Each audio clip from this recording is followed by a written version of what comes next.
a learning empath is to understand that, and it's really great training for a learning empath to spend more time in solitude and spend time with Source and meditation so that we can tune in and discern our energy and know the difference between me and them.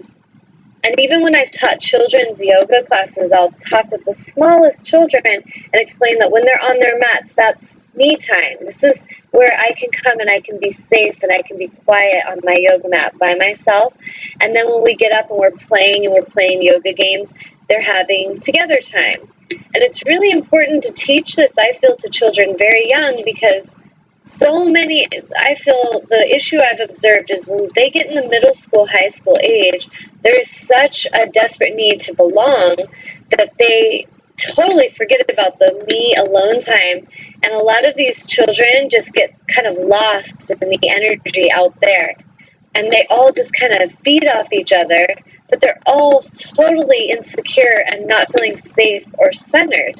So that can become quite chaotic, and I think that's why that time in a child's life can be so emotionally hurtful and just unstable.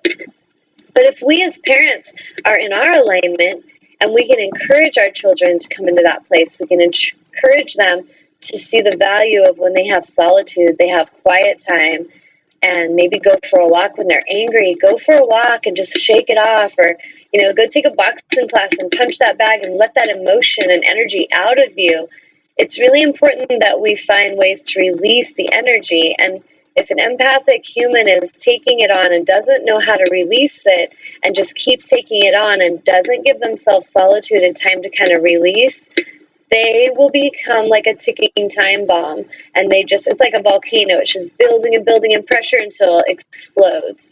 And so it's really important that we look at that part of ourselves as parents, as adults, and that we shift and find alignment, because as we're looking at these issues in our culture right now, we have to see our own contribution in them.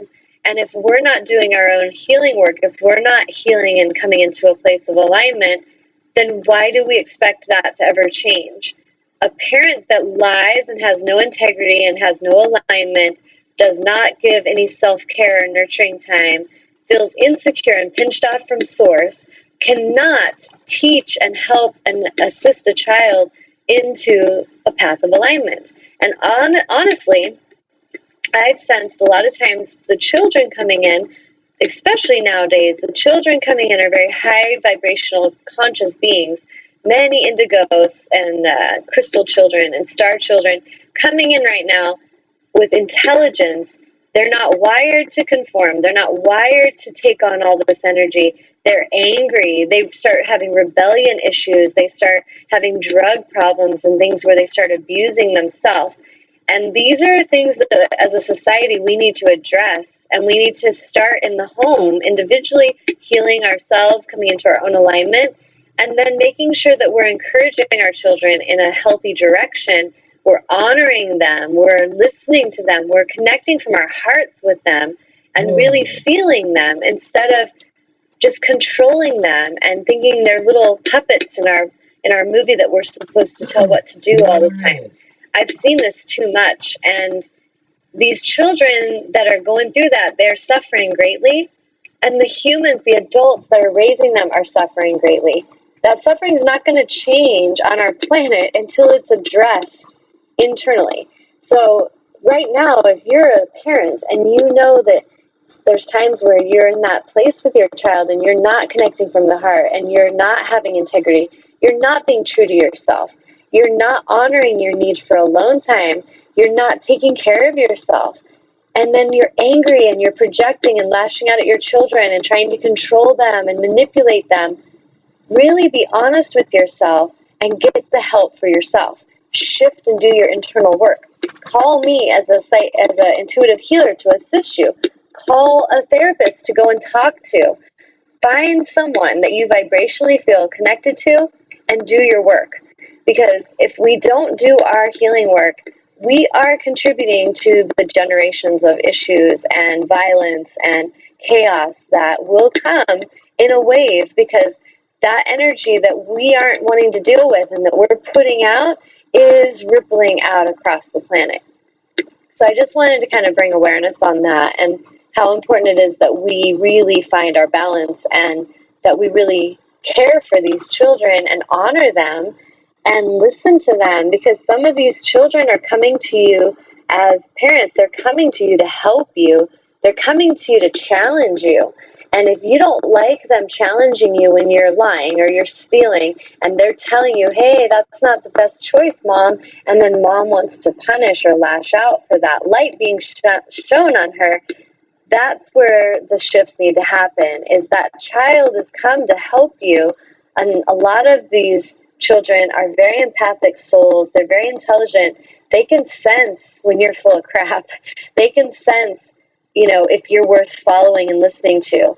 And a lot of these rebellion issues, I feel, that are coming up with kids more and more these days are because the kids are struggling to find humans, adults that they can really trust and honor, because they don't sense the alignment there. They don't sense the integrity there. And so we can shift that by getting into our alignment. Nice, I like that. Yep, because we are like a car crash waiting to happen if we don't do that work. Nice sound effect. And any questions? Yeah, Kathy's asking, do you have ideas on helping young children become more aware of how their action affect others? Okay. Yes, and I think it's really actually simple. If you see a child, for example, they're running through the playground, they're throwing rocks everywhere, and there's a couple ways we can handle that. The rocks are flying, they're hitting the little kids, the kids are like, they don't like it. That parent or that teacher could just yell at the kid, and they could shame them in front of everyone, they could punish them, go put them against the wall, send them to detention. This is what most adults do, is this punishment system. What I feel needs to shift is we gently take that child to the side. We talk to them. Like, do you understand that you just ran through and threw rocks? Like, is something going on? Do you want to talk about it? Like, what's going on inside of you? Sometimes these children need to even have someone help them to figure out what's going on inside of them emotionally, because they're just frustrated or they're tense or they're feeling hyper energy, so they're just trying to release it. And if we can tune in from the heart and actually show empathy and care for them, like we care for what's going on with them, and can they help put it into words? Can we help them? Is there a reason they're doing that? Is there awareness that when they're doing that it's hurting others? And would, kind of help them relate to that. Like if they were playing, someone did that, would that feel good to them? And you kind of help them to start feeling emotionally intelligent.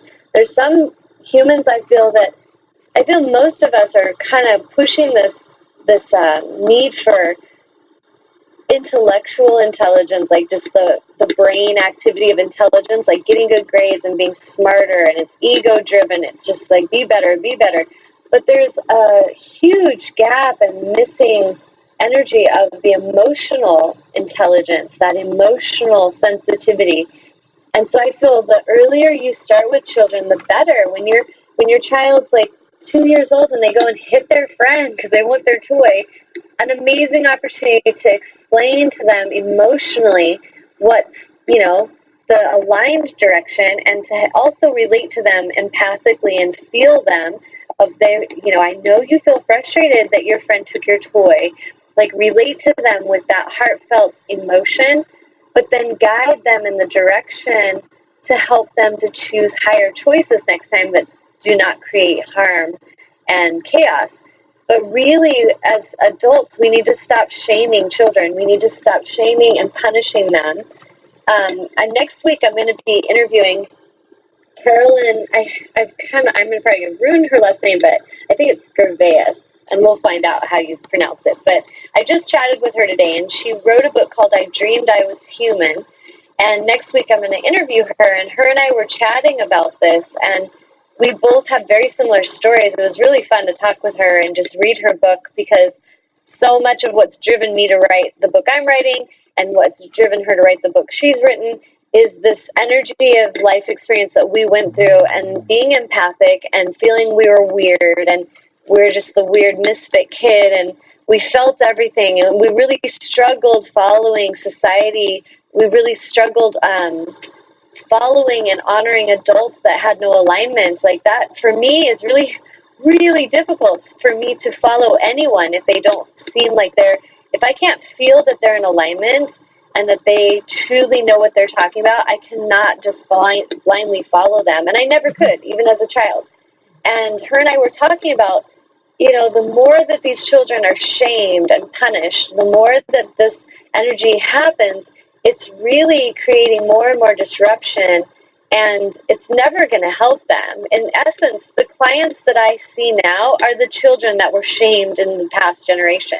Like, the good thing would be when one day I don't need to help anyone on this planet because there's no more woundedness and there's no more shame. But that's what I'm helping with every single time I help a client, is deeper down emotional shame and wounds that have happened from external projection. Because we come in often pretty confident and connected to source when we're little children, and we feel a zest for life. When you look at most children, they're just running around, they're connected. And not all children. There's some children that come in with a heavy pain body right from birth. But most children do have this very, vivacious connection to spirit. They're just connected. They see angels. They talk about the spirits they see. We need to listen to them and honor that because they're connected. And because we shut that down in ourselves, what we do is we start to shut that down in our children. We start to shame them. We start to control and judge them and tell them how it is and tell them they need to grow up and be just like us, be miserable and be out of alignment just like us. And we say it's because we love them. We say that we're doing all this to help you because I love you, as we're controlling them, as we're lashing out at them, as we're shaming them. And so it's really important that we stop that shaming habit. Carolyn, in her book, she wrote about our concept of God, and I've had the same exact discussion with people with that. Many had this concept of God, that they say that we were creating God's image. I've always observed that I feel humans created God in their image, and depending on what that image is will determine the kind of God you relate to. So you could relate to a God that's punishing and vengeful. If that's the God you believe in, then you have every right. You feel justified. You feel in alignment to go out and judge and lash out and punish people if they don't do it your way, because that is the concept of God you believe in.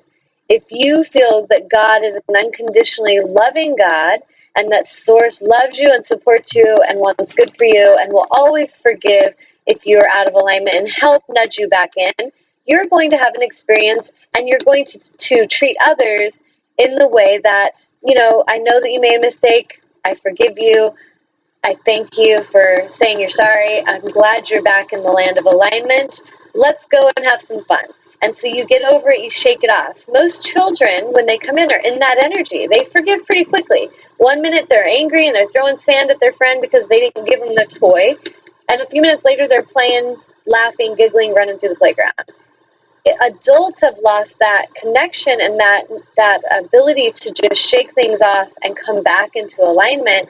And that's what's caused a planet full of suffering, is that we carry around our anger, our shame, our judgment, and then we don't know what to do with it because it sucks and it feels terrible to us. And so what we want to do is just go throw it on somebody because I feel terrible, so now you should feel terrible. And it really is not serving us, and it's not helping anything. It's just causing this perpetuation of suffering. It's just like the never-ending suffering stream.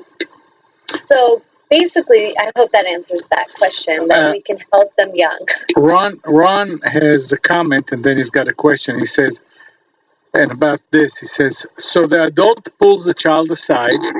Then what if the child continues to lash out, pulling away from you and not listening? Well, and that's where sometimes, you do your best to help them. And if they're really having, an episode, a tantrum, it depends on the age of the child. If they're small enough that you can kind of take them into their room and kind of get them away from everyone and have them calm down and maybe just sit with them, or just even sitting with them and giving them your eye contact and just telling them you love them, telling them how loved they are.